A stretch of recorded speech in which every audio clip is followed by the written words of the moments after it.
Have you ever picked up a book to read and out of nowhere you feel like sleeping? But the moment you switch to Instagram, you are wide awake for hours. Why does your brain hate learning but love distractions? Why does your brain resist growth but likes entertainment? How come learning feels like punishment but distractions feels like fun? Today we are fixing that. I'm going to show you the scientific research-based hacks that can help you overcome these challenges. In this video, we will explore why habits are crucial for learning, the science behind habit formation, and how to build strong learning habits step by step.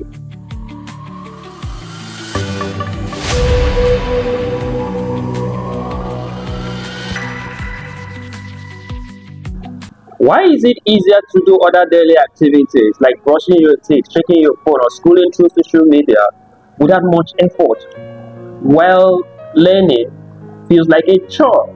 Every time you pick up a book to read, you suddenly feel sleepy. You could spend hours on internet or social media without feeling drowsy. But the moment you open one chapter, just one chapter, your eyes will start closing like NEPA just took light. Why? Your brain will be like, wait, is it reading? Good night though, good night. You see, your brain only enjoy what it used to. Your brain is used to fast things like funny music, funny videos, sweet memes, quick messages, positive comments. So, but learning, reading, that one requires focus. And the brain is not used to it yet. You understand the importance of learning. You understand why you should start learning. You understand the importance of personal development so very well. You have even started the process many times, but you couldn't sustain it. You couldn't stay consistent. You always wanted to embark on the journey. But the moment you try, everything falls apart. Have you ever asked yourself, what could be responsible for that? The reason is because our brains functions on habit. What is a habit? And why your brain loves it?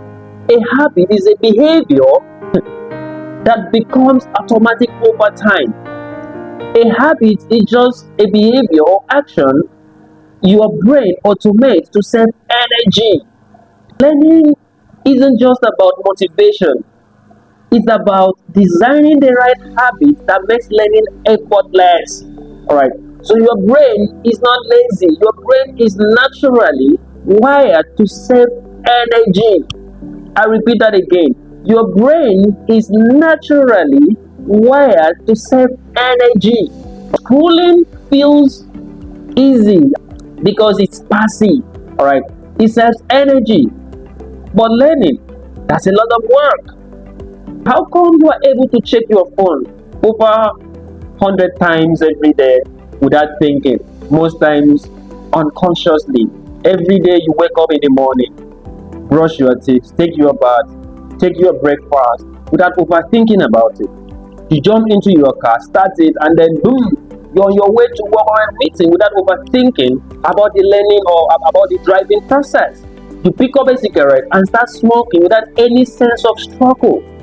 It all feels good and easy. But here's the bad news. Your brain doesn't care if your habit is good or bad. It just follows the law. The good news is that you can always reprogram your brain. You can always restructure or rewire your brain. The principle that makes it easy for a bad habit to stick is the similar principle that can also make good habits stick as well. One of the things I would like you to know about your brain is that your brain loves to process information one step at a time. Yes, your brain loves to process information one step at a time. Why? Because when you try to take in too much information at once, your brain gets overwhelmed. So when you break things down, it helps your brain avoid stress and confusion. That's what they call reducing cognitive overload, which means the brain doesn't like being overwhelmed with too many things at once. One step at a time makes learning easier and more effective.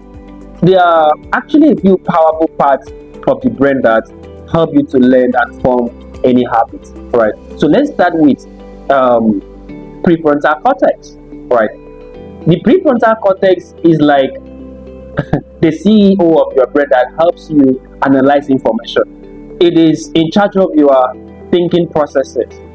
It helps you set goals and make decisions. Your prefrontal cortex helps you plan your day, focus on goals, solve problems, and analyze any situation. So every time you plan, every time you are trying to set a goal, make decisions, every time you are trying to solve problem, and every time you are trying to break things or break tasks into smaller manageable steps, the prefrontal cortex in your brain is at work.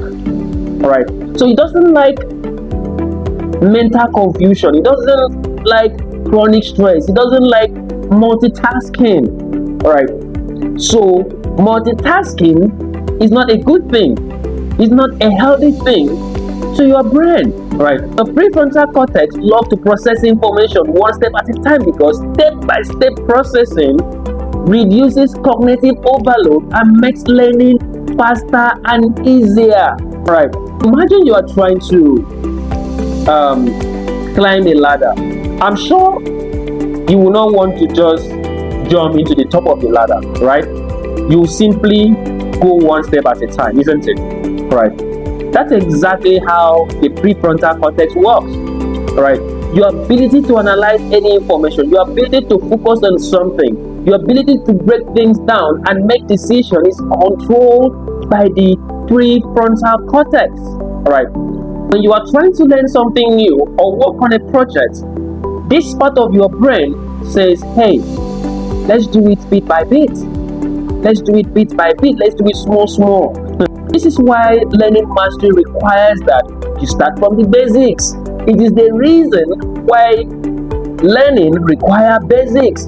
You have to master the basics so very well that they become part of your second nature. Because once your brain becomes comfortable with the foundation or fundamentals, it frees up that mental energy to tackle more complex tasks. Alright. That's how progress works.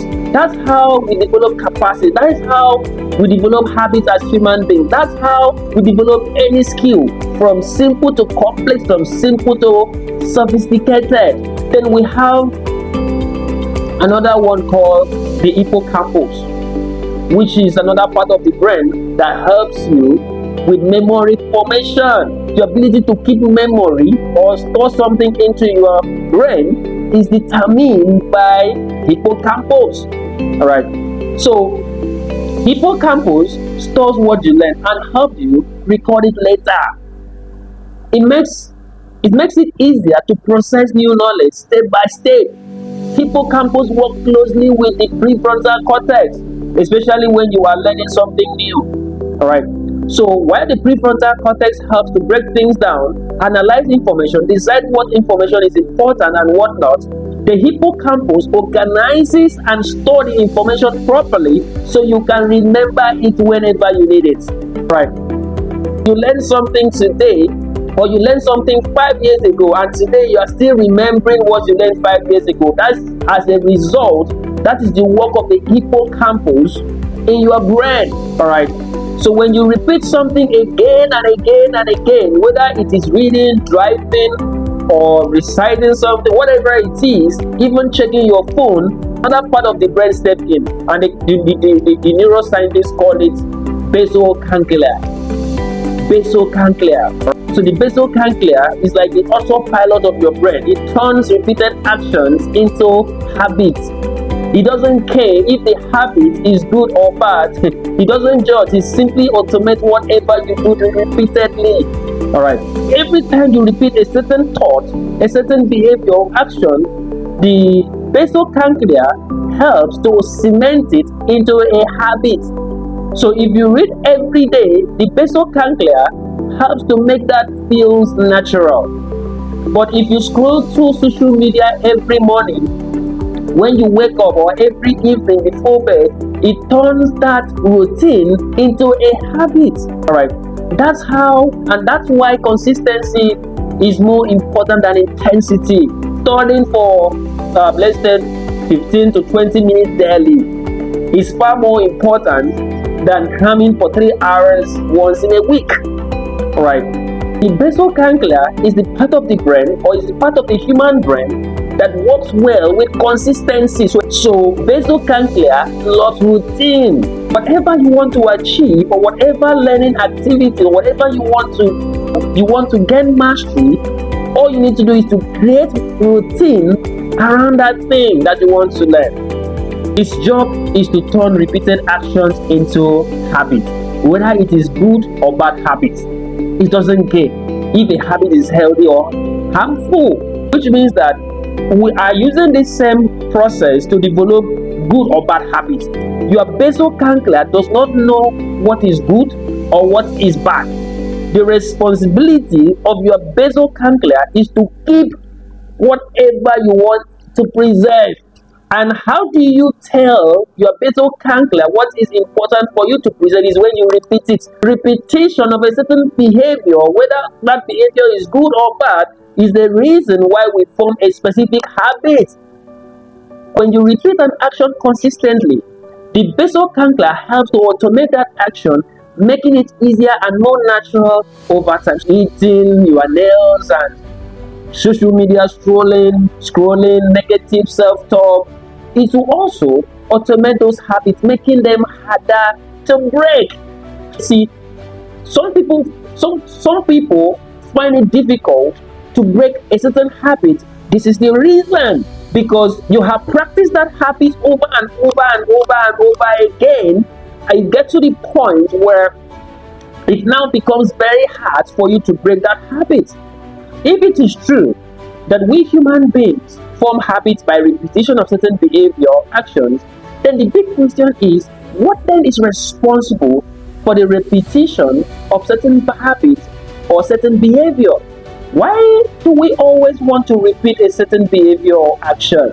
If habits form through repetition, why do we repeat certain actions even when we know they are not good for us? They are not for our advantage. How come a smoker who knows that smoking is not healthy, for example, keeps smoking anyhow? Why? The answer lies in a mix of brain wiring that has to do with rewards and survival mechanism. Let me explain that. All right. Your brain is lazy in a smart way. Please note, I didn't say your brain is lazy. All right. I'm sure you have heard what I said. I didn't say your brain is lazy. I said your brain is lazy in a smart way, which means that your brain loves to automate repeated actions to save energy. So we love to repeat actions that feels good and relieve discomfort. You need to listen to that again. We human beings love to repeat actions that feels good or relieve discomfort. Scientists call it dopamine, the feel good chemical. Dopamine is released whenever you do something that gives you pleasure or helps you escape certain pain or discomfort. Right? But here is the twist. Dopamine is not just about pleasure. It's about anticipation. It's about expectation. Is the brain's way of saying, hey, please, can you do that again? It felt good the last time I did it. Please, I want you to do it again. Any behavior or action that feels good is what repeating again. Do you hear that? Any behavior or action that feels good is what repeating again. Have you ever asked yourself why it is easy to scroll on social media for hours but hard to read a book for just 15 minutes? Or why do we keep going back to that soft drink, Coca-Cola for example, even when we wanted to stop sugar? You always wanted to stop smoking, but you always go back to it anyhow. Why? It's not just about willpower, it's about how your brain is wired, and that wiring is controlled by dopamine. So what happens when you eat sugar? Instant reward. That sweet taste gives your brain a rush of dopamine. Your brain says, ha, that was nice, so let's do it again. You go back to it. So scrolling social media provides instant rewards. And that is the reason you want to keep scrolling. Right. Every new post, every new likes, every positive comment or videos reward the tiny stuff in your brain called dopamine. That's why it's hard to stop scrolling. That's why even when you tell yourself you want to you want to go on break, don't want to go on social media for maybe a week or a month, you will still find yourself there. You know why? Dopamine. Smoking provides instant rewards. It gives a sense of calmness and pleasure to so quickly that you want to repeat the same behavior over and over again. One of the reasons why we avoid reading books is not because we hate reading. It's not because we hate personal development. It's because reading doesn't give an instant dopamine reward. You don't read one chapter and feel that fireworks. You don't go to the gym once and see that six packs you always desire for. You don't feel excited immediately. You don't get that rush in the first few pages of the books you have read. It takes effort, focus, and time before you feel the benefit.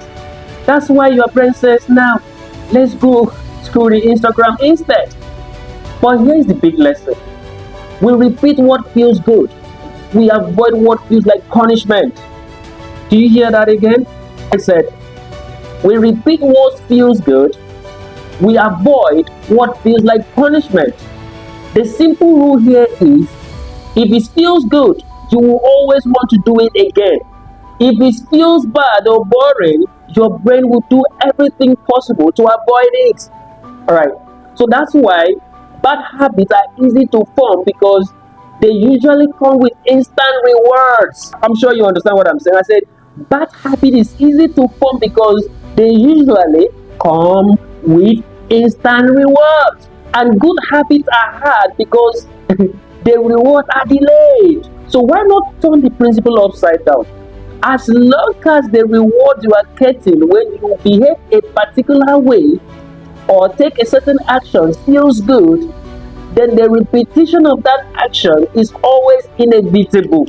You will always want to repeat any habit, any action or behavior that feels good. It is what it is. Alright. Human beings don't like to repeat any action that comes with punishment. No, we don't. We don't want to repeat it. Procrastination is repeated because it relieves the stress of starting the work, putting the energy, going after something. We don't like that stress. It is a natural thing. The brain doesn't like it because the brain wants to preserve the energy. So your brain is wired for comfort and efficiency. That's why you can also talk about a particular aspect of our brain called amygdala. So amygdala is interested about your well-being, is interested about your comfort. Amygdala wants you to be safe. Alright? Amygdala have your good interest at heart. Amygdala want to protect you by all means. Amygdala does not want you to go beyond your comfort zone. Alright? He loves to repeat what brings comfort. Alright? So that is how our brain works. So it doesn't matter if that comfort is unhealthy, your brain goes for it. Your brain avoids what feels like stress or punishment, even if it's good for you.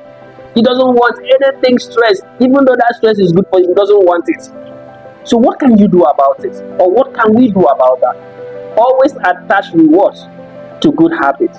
If you notice any good habit in your life, or if you want to develop any good habit, you have to also look for a good reward or instant reward for yourself the moment you practice that habit. Let me give you, for example, after reading for 15 minutes, for example, give yourself a break or a small snack, or something your brain can always look forward to. Pay your children to read books. That is a reward. They will always want to read books again and again and again. Pay them to learn. They will always want to learn. Pay them to develop good habits. They will always want to develop good habits. Learn to reward yourself whenever you finish reading a book. Alright.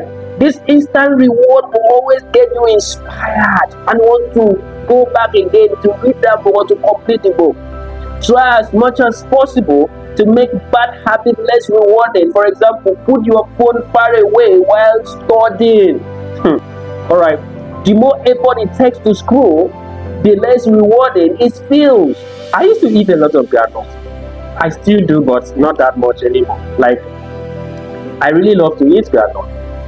So what I used to do was I would buy a full bottle of granules and keep it right there in my room, most times beside my bed. So every morning when I open my eyes, the granule is staring at me. So what do you think I do next? I will quickly brush my teeth and start eating it just like that. In fact, I could finish a bottle of granule in 2 or 3 days. 2 or 3 days, a full bottle of granule. Sometimes 4 days maximum. That thing become a real habit, a very serious problem. But one day I said to myself, smart, this granule habit is getting out of hand. So I started doing something about it immediately. I took the bottle of granule out of my room and kept it in the kitchen cabinet far from my eyes. And just like that, before long, the habit changed. Now I can take 2 or 3 weeks to finish the same bottle of granule that used to take me 2 to 3 days to finish. Now you may be wondering, what does this have to do with learning? Right? Well, here is the lesson. What you see regularly becomes what you do repeatedly. Let me say that again. What you see regularly becomes what you do repeatedly. If you want to build a habit of learning, reading, watching educational videos, taking online courses, you need to make it feasible and easy. Put your book where you will see it every day. Remove distractions, just like I removed the granule bottle from my room. Your brain is not waiting for motivation. Your brain is waiting for structure. Your brain is waiting for a system to get started. Alright, so when you repeat that learning consistently, your brain starts to run it automatically. So if you have been struggling to stay consistent with learning, try this. Make the habit easy. Make it obvious. Start small and repeat it daily. Your brain is not your enemy. Your brain is naturally trying to help you, trying to save your energy. But you have to be the one in control of what it repeats. If you want to build a better learning habit, start by giving your brain better reasons to choose the right thing. Alright, so if this helps you, don't forget to like this video, subscribe and share with someone who is struggling with building good learning habits. See you in the next video.